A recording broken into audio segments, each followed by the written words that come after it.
제사장 여호수아에게 임하니라. 이르시되 만군의 여호와가 이같이 말하여 이르노라. 백성이 말하기를 여호와의 전을 건축할 시기가 이르지 아니하였다 하느니라. 여호와의 말씀이 선지자 학개에게 임하여 이르시되 이 성전이 황폐하였거늘 너희가 이때에 완벽한 집에 거주하는 것이 옳으냐. 그러므로 이제 만군의 여호와가 이같이 말하노니 너희는 너희의 행위를 살필지니라. 너희가 많이 뿌릴지라도 수확이 적으며 먹을지라도 배부르지 못하며 마실지라도 족하지 못하며 입어도 따뜻하지 못하며 일꾼이 삭을 받아도 그것을 구멍 뚫어진 전대에 넣음이 되느니라. 만군의 여호와가 말하노라. 너희는 자기의 행위를 살필지니라. 너희는 산에 올라가서 나무를 가져다가 성전을 건축하라. 그리하면 내가 그것으로 말미암아 기뻐하고 또 영광을 얻으리라. 여호와가 말하느니라. 너희가 많은 것을 바랐으나 도리어 적었고 너희가 그것을 집으로 가져갔으나 내가 불어 버렸느니라. 나 만군의 여호와가 말하노라. 이것이 무슨 까닭이냐. 내 집은 황폐하였으되 너희는 각각 자기의 집을 짓기 위하여 빨랐음이라. 그러므로 너희로 말미암아 하늘의 빛들이 그쳤고 땅은 산물이 그쳤으며 내가 이 땅과 산과 곡물과 새 포도주와 기름과 땅의 모든 소산과 사람과 가축과 손으로 수고하는 모든 일에 한 죄를 들게 하였느니라. 아멘. 이스라엘이 망했습니다. 교회가 망했다 이 말입니다. 전쟁에서 대패했습니다. 산천이 황폐하고 광야와 황무지와 같은 땅에 70년 만에 고국으로 귀환한 이스라엘 백성들에게 하시는 하나님의 첫 번째 명령이 학개서 1장 8절 너희는 산에 올라가서 나무를 가져다가 그 다음 뭐지요? 성전을 건축하라. 하나님께서 포로 귀환한 이스라엘 공동체에게 하신 첫 번째 명령이 새 집 짓고 농지 개간해서 잘 먹고 잘 살아라. 고생했다, 수고했다가 아니라 성전을 건축하라. 포로에서 귀환했습니다. 모든 것이 다 갖춰지면 참 좋겠지만 모든 것이 풍요롭고 넉넉하면 참 좋겠지만 성전을 건축해야 하는 사람들의 삶이 여유롭지 않습니다. 성전을 건축해야 되는 사람들이 포로에서 귀환해서 이제 살림이 넉넉하지도 않습니다. 생활에 여유가 있고 평화로운가 하면 그렇지도 않습니다. 성벽이 없어서 강도들의 습격이 끊이지 않았고요. 집들은 지금 다 무너져 있고요. 땅은 황폐해져 먹고 살기가 정말 어렵습니다. 6.25 전쟁 이후 대한민국의 실정과 비슷하다고 생각하시면 될 것 같아요. 이런 전후의 사정을 하늘에 계신 하나님이 모르시느냐 하면 다 아십니다. 아시는데 강조하시고 또 강조하시는 게 뭔가 성전 건축입니다. 멸망한 나라에 돌아온 이스라엘 백성들이 할 일이 얼마나 많겠습니까? 개인적으로나 국가적으로나 할 일이 태산같이 많지요. 개인과 가족이 살 집을 마련해야 되고 먹고 살아야 될 농지를 개간해야 되고 강도와 같은 적들로부터 안전을 도모할 수 있는 성벽을 쌓는 것 참 할 일이 태산같이 많습니다. 그런데 여러분 잘 보십시오. 학개서 1장 3절과 4절 우리 다 같이 한번 읽어보겠습니다. 학개서 1장 3절 4절 시작.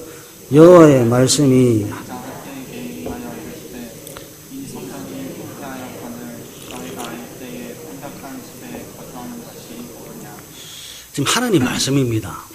여러분 학개서 1장 3절 4절 공감이 되시고 이해가 되십니까?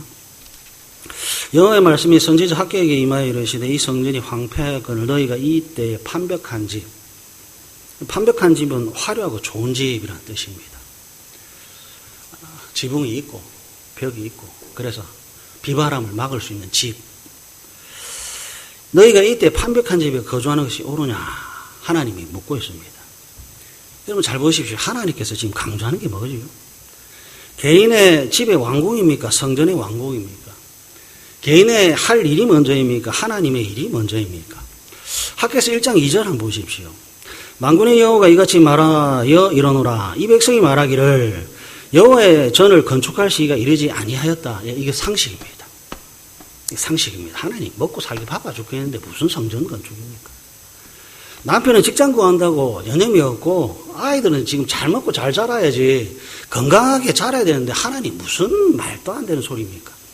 이것이 한 사람 개인의 생각이 아니라요. 이스라엘 전체입니다. 이스라엘 전체의 생각이 학개서 1장 2절입니다. 하나님 말도 안 되는 소리 좀 하지 마십시오. 하나님은요. 학개서 1장 9절 한번 보실래요?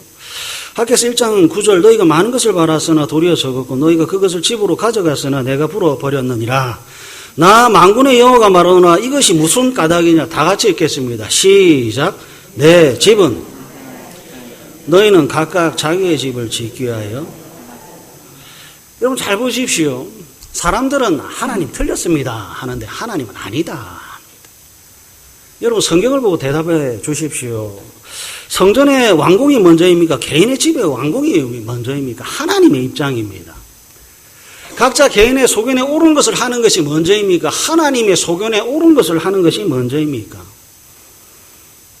학개서 1장 9절입니다. 하나님의 일이 개인의 일보다 먼저이고 개인의 집 건축보다 성전 건축이 우선입니다.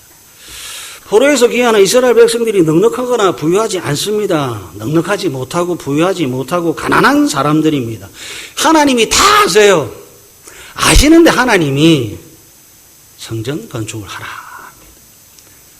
성전을 건축하기 위해서는 여러분 없는 살림이 더 없어져야 됩니다. 하루에 3끼를 먹으면 한 끼를 바쳐야 성전을 건축하고 있어요. 하루에 2끼를 먹으면 한 끼를 바쳐야 성전을 건축할 수 있어요. 하나님은 이스라엘 백성들에게 한 끼 먹는 사람에게 2끼를 주고 2끼 먹는 사람에게 3끼를 주는 것이 아니라 3끼 먹으면 2끼를 먹으라고 2끼 먹는 사람은 한 끼를 먹으라고 말씀하시면서 제발 성전을 건축하라. 여러분 가슴이 터지지 않습니까? 하나님 왜 내 사정 좀 몰라줍니까? 뻔히 아시잖아요. 지금 한 달에 100만 원 가지고 아웅 사는 거 하나님 다 아시지 않습니까? 100만 원에서 10만 원 바치면 90만 원 가지고 어떻게 삽니까 하나님? 하나님 참 답답하네. 하나님 모릅니까? 하나님 왜 가난해져 가면서 성전을 건축해야 되느냐 하는 거예요. 여러분들은 이런 질문에 대한 답을 가지고 계시는지 모르겠습니다. 성전 건축이 먹고 사는 것보다 중요합니까? 다르게. 예배 드리는 것이 먹고 사는 것보다 더 중요합니까? 하나님, 사정 좀 봐주십시오. 하나님 무슨 속이 그렇게 좁습니까? 다 아시잖아요, 하나님. 그러니까 눈 좀 감아주세요. 학교에서 1장을 한번 읽어보십시오. 하나님은 타협 안 합니다. 참 이상합니다. 학교에서 1장 9절이 우리에게 말씀하시는 하나님의 답입니다. 사정과 형편을 다 아시는 하나님께서 왜 이런 이상한 요구를 하실까요? 3끼 먹으면 2끼 먹고 2끼 먹으면 1끼 먹고. 1983년 6월 달에 텔레비전에서 이산가족 찾기 특별 생방송을 했습니다. 그때 제가 초등학교 6학년이었거든요. 서울에 있을 때인데 고모부와 함께 여의도 광장에 직접 갔었습니다. 사람들 참 많더군요. 잃어버린 아버지, 잃어버린 어머니, 잃어버린 아들, 잃어버린 딸들이 어떻게 그렇게 많은지 모르겠어요.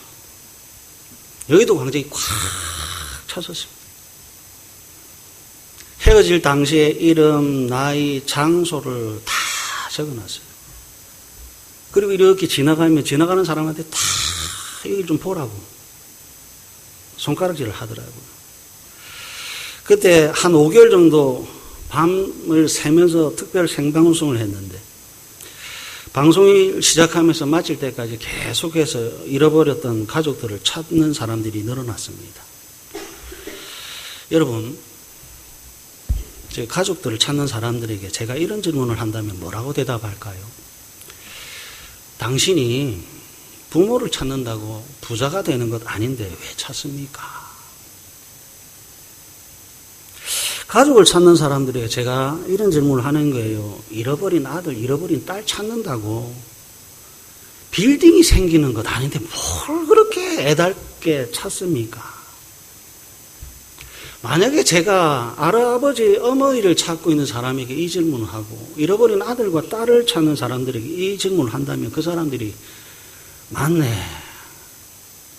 돈 생기는 것도 아니고 빌딩 생기는 것도 아닌데 툴툴 털면서 각자 집으로 갈까요? 아니면 저에게 욕을 할까요? 여러분, 가족은 돈과 물질의 가치로 판단할 수가 없습니다. 그러면 성전 건축이 조금은 이해가 되셔야 돼요. 성전은 건물이기 전에 관계입니다. 성전은 하나님과 자녀의 만남의 장소입니다. 성전은 하나님 때문에 필요하고 성전은 자녀들 때문에 필요합니다. 학교에서 1장 6절을 오해하지 마십시오. 성전에 와서 11조하고 헌금을 하면 1을 하면 10을 받고 10을 하면 100을 받는 하나님을 도깨비 방망이라 하는 것이 아니라 생사하복의 주관자라고 하는 것을 가르쳐주는 게 학교에서 1장 6절이에요. 여러분, 물질의 풍요함이 아니라 하나님과의 관계예요. 그래서 궁금합니다. 하나님 만나서 뭐 하는 거예요? 10원을 바치면 100원을 받기 위해서 오는 겁니까? 100원을 바치면 10,000원을 받기 위해서 오는 겁니까? 하나님을 만나기 위해서 성전이 필요하다라고 하는데 하나님은 왜 성전을 통해서 자꾸 만나시려고 할까요? 성경을 통해서 조금 더 알아볼게요. 창세기 32장으로 한번 가보겠습니다. 창세기 32장입니다. 창세기 32장 24절부터 30절 한번 보실래요? 구약성경 49페이지, 50페이지. 창세기 32장 24절부터 30절까지 우리 한 절씩 교독하도록 하겠습니다. 구약성경 50페이지 창세기 32장 24절부터 30절입니다. 야곱은 홀로 남았더니 어떤 사람이 날이 새도록 야곱과 씨름하다가 자기가 야곱을 이기지 못함을 보고 그가 야곱의 허벅지 관절을 치매 야곱의 허벅지 관절이 그 사람과 씨름할 때 어긋났더라. 그가 이르되 날이 세려하니 나로 가게 하라. 야곱이 이르되 당신이 내게 축복하지 아니하면 가게 하지 아니하겠나이다. 그 사람이 그에게 이르되 내 이름이 무엇이냐. 그가 이르되 야곱이니라. 그가 이르되 내 이름을 다시는 야곱이라 부를 것이 아니요 이스라엘이라 부를 것이니 이는 내가 하나님과 및 사람들과 겨루어 이겼음이니라. 야곱이 청하여 이르되 당신의 이름을 알려주소서.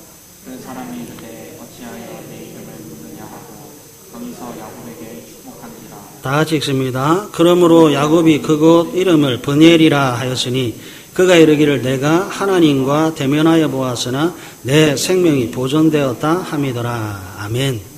야곱입니다. 성경의 여러 인물들이 그렇듯이 야곱의 삶 역시 평범하지 않고 다사다난했습니다. 집 떠난 야곱이 20년 만에 귀향하고 있습니다. 그런데 마음이 편치 않아요. 형 에서를 속여 강탈한 장자의 명분 때문에 가슴이 쿵쾅거립니다. 형을 만나는 것이 설레는 것이 아니라 두려움입니다. 이의 두려움은 죽을지 살지 모를 두려움입니다. 얼마나 두렵고 떨리는지 소유물을 세 떼로 나눠 보내고 아내와 여종과 11아들도 다 먼저 보내고 홀로 남았습니다. 여러분, 이런 대목 참 신기한 대목입니다. 세 떼로 나눠서 보냈습니다. 11아들도 보냈습니다. 아내들도 보냈습니다. 혼자 남았습니다. 왜요? 살고 싶다는 겁니다. 세 떼를 다 빼앗기고 아내들 다 죽어도 아들들 다 죽어도 자기는 살고 싶다는 거예요. 여러분, 이때 야곱의 나이가 한 몇 살 정도 되시는지 아세요? 몇 살요? 그냥 대충 한번 이야기해 보세요. 60, 70, 80, 90, 그래요? 창세기 32장 22절 한번 보십시오. 밤에 일어나 두 아내와 두 종종과 11아들을 인도하여 돼 있죠. 그러면 야곱의 12아들인데 지금 11아들만 있네요. 11아들이 있고 12번째 아들인 베냐민은 태어나지 않았습니다. 맞죠?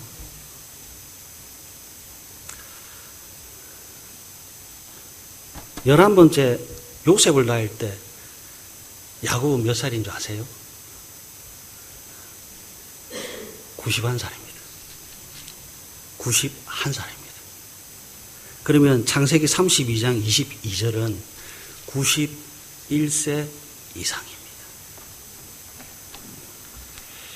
내일 모레 100살입니다. 여러분 잘 보십시오. 내일 모레 100세를 앞두고 있는 야곱, 두려워하고 걱정합니다. 나이가 든다고 해서 걱정이, 두려움이 사라지지 않습니다. 나이가 많다고 해서 문제가 저절로 해결되는 것도 아닙니다. 야곱은 야곱답게 스스로 문제 해결을 하는데 16절에서부터 20절입니다. 세 떼를 나눠서 보내고 아내들 따로 보내고 아들들 다 보냈습니다. 야곱은 야곱의 방식으로 자신의 문제를 해결합니다. 자기만 쏙 빠져서 안전을 도모하고 있습니다. 다 빼앗기고 다 죽어도 나만 살면 돼. 그래도 두렵고 그래도 근심 걱정입니다. 그때 24절 어떤 사람이라고 기록된 천사, 나중에 하나님이라고 밝혀집니다. 그 하나님과 밤새도록 씨름합니다. 씨름하는데 25절을 보시면 자기가 야곱을 이기지 못함을 보고합니다. 여러분 이런 대목도 참 재밌지요. 누가 누구를 이기지 못한다고 성경이 기록하고 있습니까? 예. 야곱이 하나님을 이기지 못하는 것이 아니라 하나님이 야곱을 이기지 못합니다.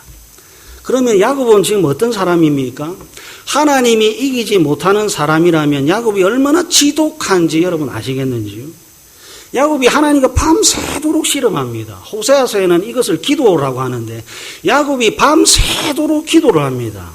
밤새도록 기도하는데 그 기도의 고집, 야곱의 고집을 조금도 꺾지 않습니다. 26절 축복하지 아니하면 가게 하지 아니하겠나이다. 안 꺾습니다. 야곱답습니다. 다 빼앗기고 다 죽어도 나는 살면 돼 라고 하는 야곱이 조금도 꺾이지 않습니다. 그래서 하나님이 묻습니다. 네 이름이 뭐냐? 모르고 묻는 것이 아니라 알고 묻습니다. 예, 야곱입니다. 야곱이라고 하는 뜻은 발 뒤꿈치를 잡았다는 뜻도 되지만 속이는 자 그리고 의역을 하면 도둑놈이란 뜻입니다. 속이는 자, 도둑놈.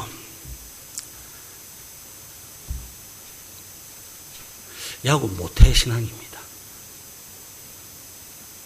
야곱 모태 신앙입니다. 지금 91살 이상 됐습니다. 모태 신앙으로 태어나서 91세 이상이 됐는데 야곱입니다. 속이는 자입니다. 도둑놈입니다. 수단과 방법을 가지지 않고 나를 위하여 살아가는 사람입니다. 철저히 자기중심적이고 이기적이고 개인주의적이고 속이고 빼앗고 차지하려는 야곱입니다. 어떻게 할까요? 우리 딸하고 저하고 씨름하고 우리 아들하고 저하고 씨름을 하는데요. 고집 안 꺾으면 저는 회초리 쳐버립니다. 하나님은 어떻게 할까요? 천지를 창조하신 하나님의 능력을 가지고 씨름을 하는데 하나님이 이기지 못하는 그 사람을 어떻게 하면 좋을까요?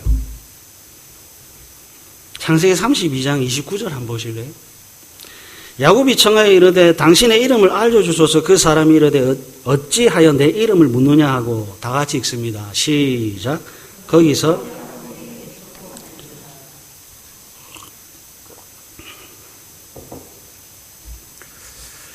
지금 야곱 맞죠? 속이고 있고 뻔뻔하고 자기중심적이고. 그러면 창세기 32장 29절에 하나님은 어떤 분입니까?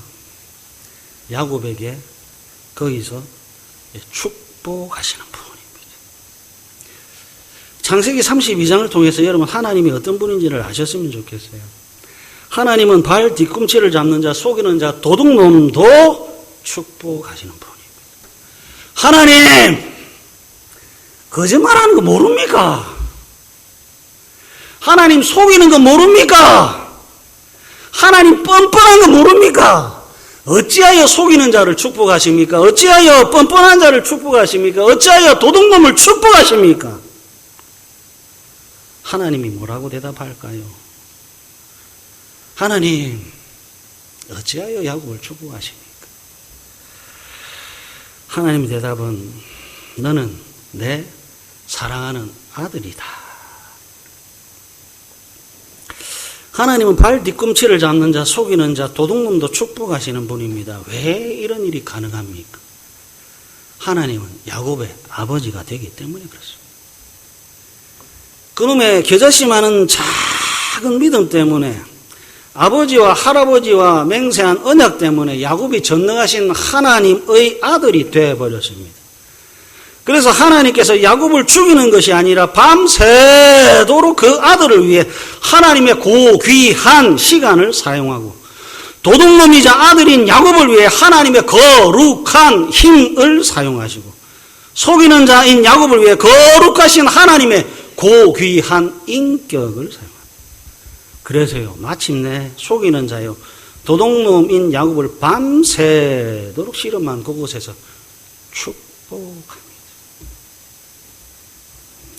하나님은 야곱을 더 이상 야곱으로 존재하지 않도록 하기 위해서 하나님의 시간과 하나님의 능력을 쏟아부으셨고 하나님의 전 인격을 다 사용합니다. 창세기 32장 28절 그가 이르되 내 이름을 다시는 야곱이라 부를 것이 아니요 이스라엘이라 부를 것이니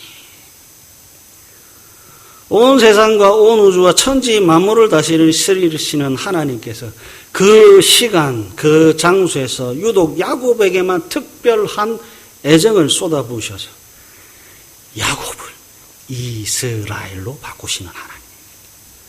그래서 만나셔야 돼요. 야곱을 이스라엘로 바꾸시는 하나님을 만나셔야 돼요. 그래서 성전입니다. 성전에서 속이는 자를 축복하시는 하나님을 만나셔야 돼요.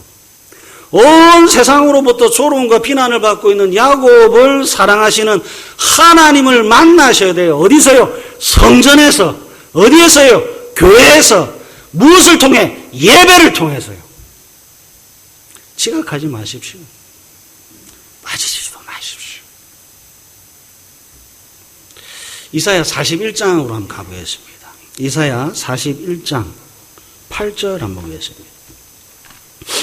구약성경 1015페이지입니다.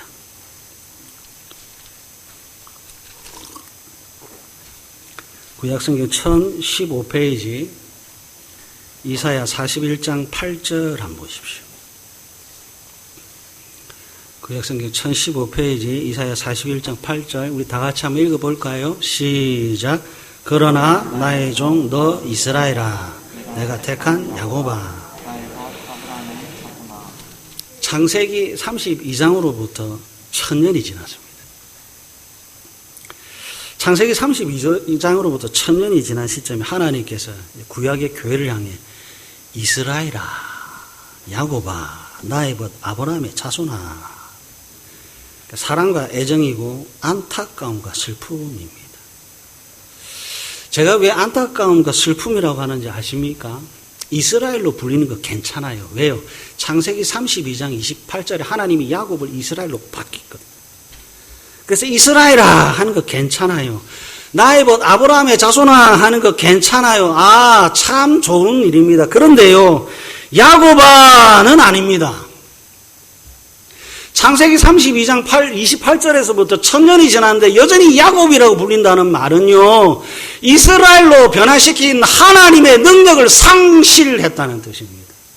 뭐하고 삽니까? 여전히 속이고 삽니다. 뭐하고 삽니까? 얘 도둑질하고 삽니다. 어떻게 삽니까? 새 떼를 다 빼앗기고 아내를 다 빼앗기고 아들들이 다 죽을지라도 나만 살면 됩니다를 목적으로 산다. 1000년이 지나간 겁니다. 야곱아 불리면 안 되는 거예요. 나의 벗 아브라함의 자손아는 괜찮아요. 이스라엘아 그도 괜찮아요. 예, 하나님 저는 이스라엘입니다. 하나님의 복이 아니면 죽습니다. 그 이스라엘이거든요. 야곱아는 아닌 거예요. 여전히 당신 중심에는 속이고자 하는 마음이 있군요. 당신의 중심에는 여전히 도둑 신부가 있군요. 여러분 더 심각한 것은 이사야 41장 14절입니다. 이사야 41장 14절 한번 볼까요? 이사야 41장 14절 다 같이 한번 읽겠습니다. 시작. 버러지 같은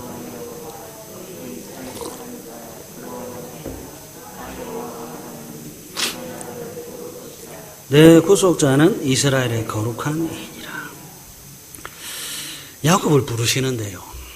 그 앞에 수식어가 붙었네요. 개역 한글에는 지렁이 같은 너 야곱아 돼 있었거든요. 개역 개정에는 버러지 같은 너 야곱아.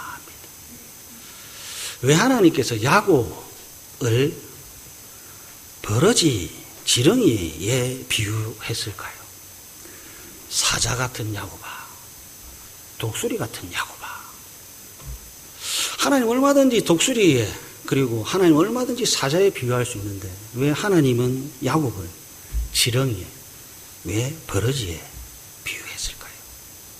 지렁이가 어디에 삽니까? 잘 아시네요.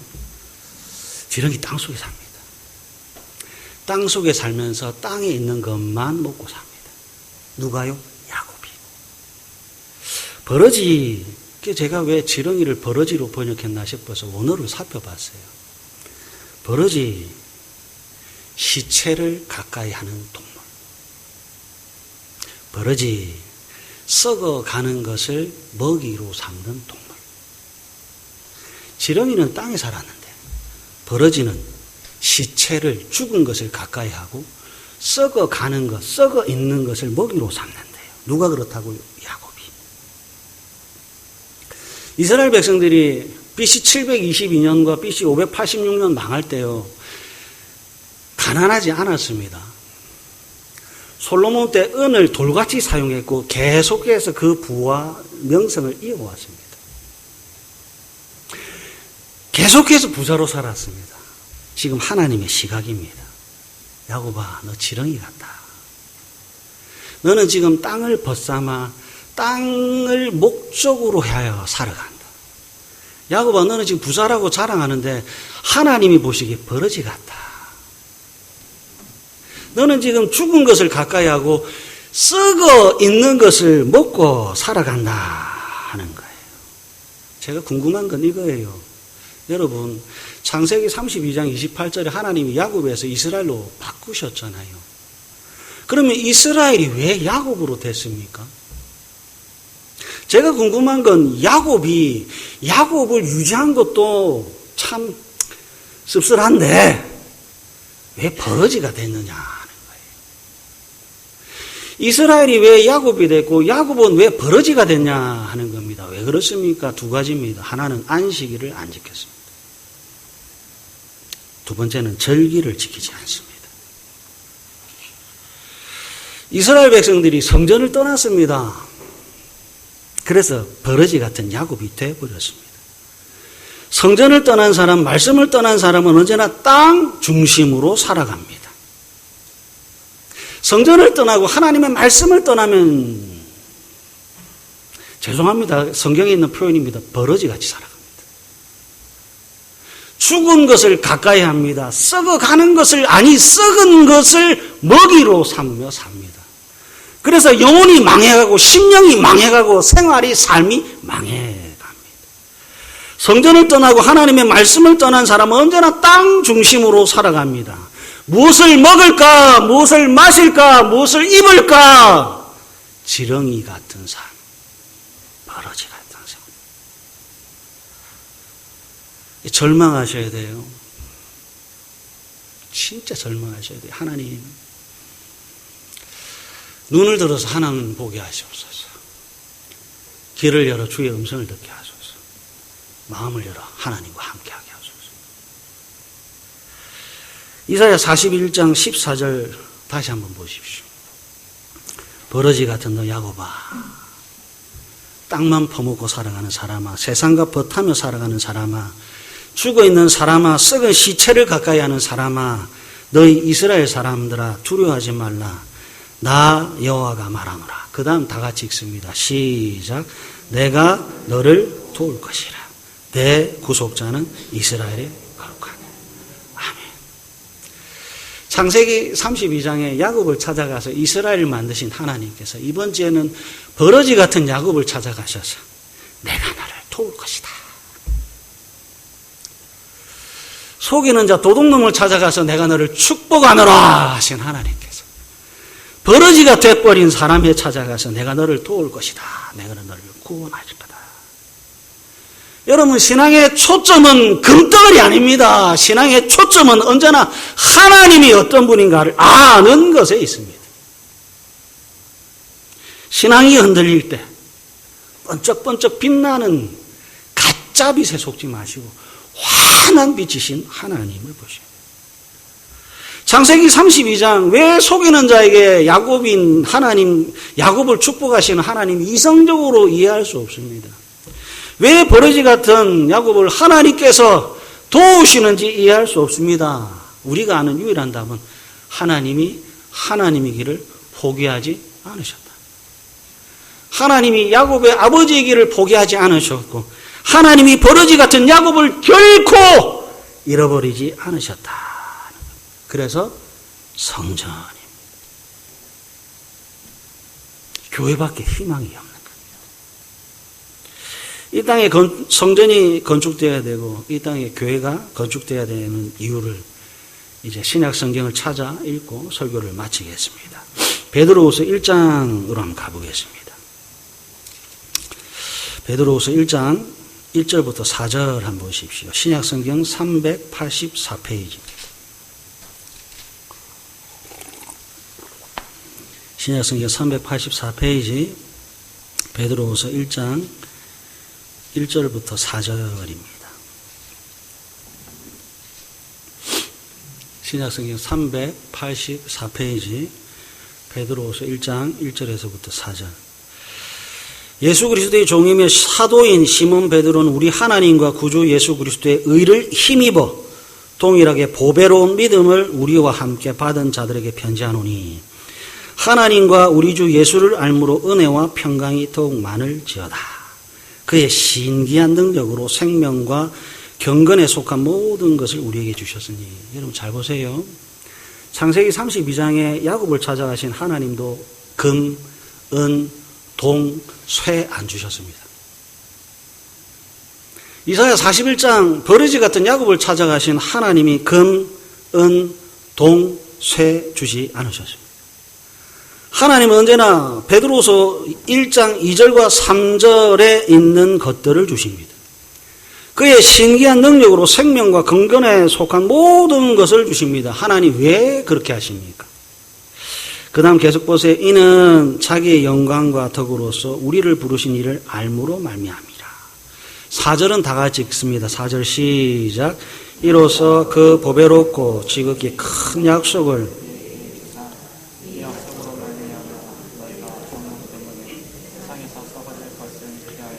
신성한 성품에 참여하는 자가 되게 하려. 아멘. 참 재밌죠? 이로써 그 보배롭고 지극히 큰 약속을 우리에게 주사 이 약속으로 말미암아 너희가 정욕 때문에 세상에서 그 다음 표현이 뭐라고요? 썩어질 것. 버러지가 어디에 있었습니까? 썩어가는 것 시체 옆에 있었습니다. 하나님께서 자기 영광과 덕으로서 우리를 부르시고 생명과 경건에 속한 모든 것을 주시는 이유는 너희가 정욕 때문에 세상에서 썩어질 것을 피하여 신성한 성품에 참여하는 자가 되게 하려 하시기 때문에 그렇습니다. 야곱은 하나님이 없으면 야곱입니다.